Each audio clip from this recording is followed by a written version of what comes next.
Hello everyone, Jordan Danser here with the Mended Collective, and I'm joined by my friends Ian Jones and Rusty Springer. Thanks for sitting down with me today. Today we want to talk a little bit about the role of evangelist. We're all evangelists with the Church of Christ. I've been serving for 3 years. How long have you guys been serving in that role? Since 98, so however many. You're the math guy. I'm the math guy. 27 going on 28, depending on when this releases. What about you, Ian? Yeah, 14. 14, excellent. And we want to talk a little bit about what we do and what we're about. So in broad strokes, how would you guys describe the work of an evangelist in the largest sense? Obviously, there's things we do on a day-to-day basis that we can get to. But in the broadest sense, what are we doing and what are we trying to accomplish? Go ahead. I'll let you answer.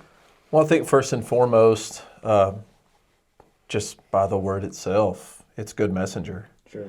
And Can you step back and unpack that for a little bit more? Sure. I think our main objective is the spreading of the gospel. Sure. To teach the truth about Christ and try to shine the light of salvation to the world. Absolutely. What do you think? What about you, Rusty? Mostly that, Okay. obviously, within the word itself, to evangelize. And the concept from 2 Timothy 2, verse 2, to train other men, this is a perpetual thing, that we're to keep teaching. So, and I think of the parallel passages. I think they're parallel from 1 Timothy 3:15 and Titus 1:5. Titus is simpler. It's to set things in order. Sure. But 1 Timothy 3 is, I wrote these things so that people may know how they ought to behave in the church. So we are helping the church to mature. Sure. So can you guys help me connect to that? Because it seems like, and I've heard people respond or criticize, because it seems like what we do is church organization.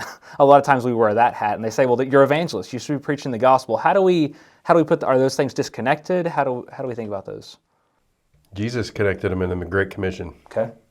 He said, go into all the world, go therefore in all nations. I'll do the right quote. That other one's from Mark. Sure. Teaching them and then baptizing them and then teaching them. And so you're adding disciples, you're helping them know the gospel so that they can be saved. Once they're saved, then you continue to mature them. And so that process, I think, is what Jesus was talking about, and that Paul was writing to Timothy and Titus about what they are to do. Sure. What do you think, Ian? Well, in both, I think one of the things that's very unique in the New Testament is the 3 letters that are written specifically to evangelists. Okay. Every other letter is either written to a broad audience or specific churches, but then you have these 3 letters that are exclusively, at least in my view, describing the work that those 2 men, Timothy and Titus, were supposed to be doing. And you have these 2 things highlighted within those letters. The idea of teaching the gospel, but also of reproving and correcting the saints, Sure. the ordaining of elders and deacons.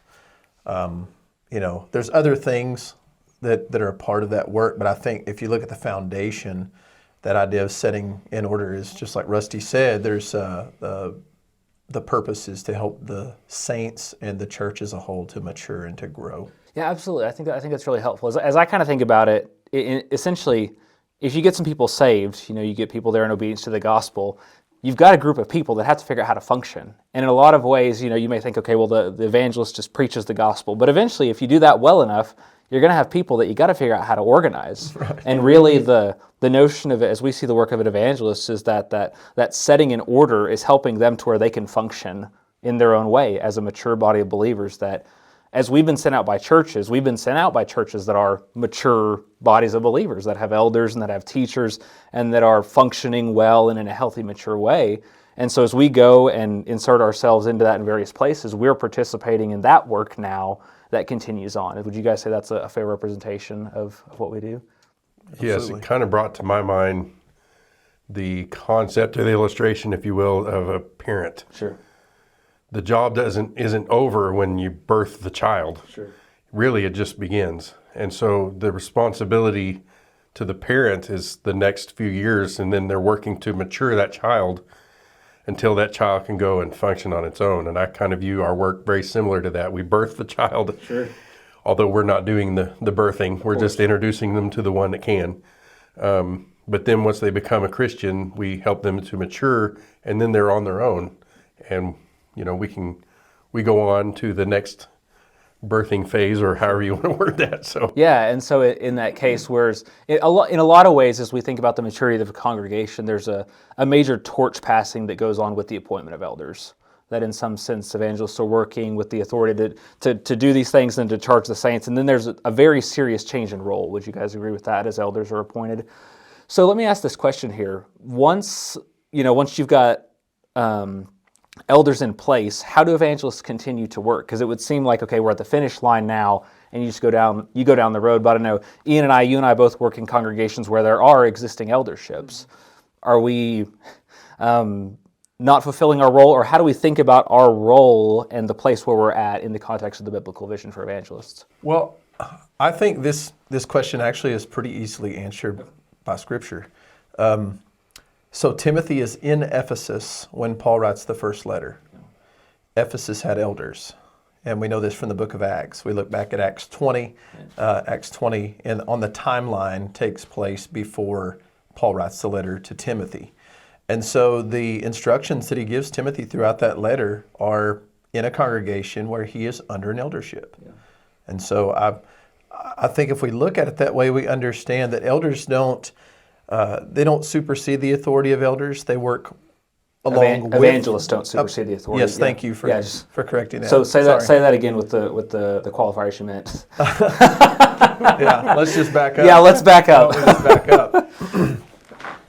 Yeah, evangelist authority does not supersede that of the elder. They work in tandem with an eldership, and also, I believe, under their authority in that local congregation. Yeah. And so I think that can be a lot of things. It can be either seasonal work or particular charges where they need manpower, or in my mind, as you think about, Rusty brought up 2 Timothy 2:2, that you teach these things to others who can teach others, is we're not just trying to set up one generation of elderships. We're not trying to just set up, okay, you guys get it there and we're done now, I wash my hands, and then that eldership dies and the church dies. That's not what we want. We want a self-perpetuating cycle, and that many times as it pertains to kind of those first-generation elderships especially, there's growing pains that have to go on, to go to your parent analogy. And so we may be invited to work in those particular situations, but it's going to be very different from a situation where there's no elders at all. But we're continuing to work and advise in cases where they may need that development as well. The role of an evangelist is the role of an evangelist. And it doesn't really matter in that sense. The role that's given to him is the same whether he's with an eldership or outside, in a congregation outside of that. We're using the term authority, and I want to clarify what that means. It's that which has been authorized. And so whatever role the elders have been authorized to do is not going to be the same necessarily, some may overlap, from the role of an evangelist and what he's been authorized to do. But what he's been authorized to do, he's been authorized to do. Sure. And so, for example, we know in 1 Timothy 5, Timothy's working with elders enough to be able to be told, if there's an elder who's caught in sin, rebuke him before all. Right. And so he would be obviously working with that eldership. He still has the authority, that which he's given authorization to do, to carry that out. Sure. And so we've got to kind of disassociate with the word authority in the sense that we often hear it meant and like he has power. Sure. And it's really not that. It's just they have a specific role. Or there's a hierarchy, and we're trying to figure out who is in place in that hierarchy. Right. Order of some sort. Yeah. Right. Yeah. No. Ultimately, these situations of authority, I think that demands a larger discussion that I want to have at some point. But ultimately, it's all about service, and it's about being able to do the work and making sure we're all clear on what that is. And ultimately, that work is the gospel, whether that's the gospel invading the life of someone who doesn't know Christ at all, or it's the gospel turning inside out people who have been Christians all their lives, or Christians for a long period of time, that need to be confronted by the realities of sin and God's holiness. It's the same message and it's the same truth either way.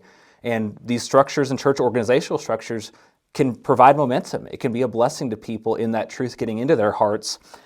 or it can be a curse. And so our job in either case is to make sure the gospel goes forward, and whatever that looks like, we want to serve people in that. So Elders are told not to be lords over God's heritage, right? Evangelists are told not to strive, but be gentle. Sure. So the concept of that servitude and working together is really the key. And being willing to, recognize where there's a judgment call versus a scripture call. Scripture call is what it is, and we must adhere to that.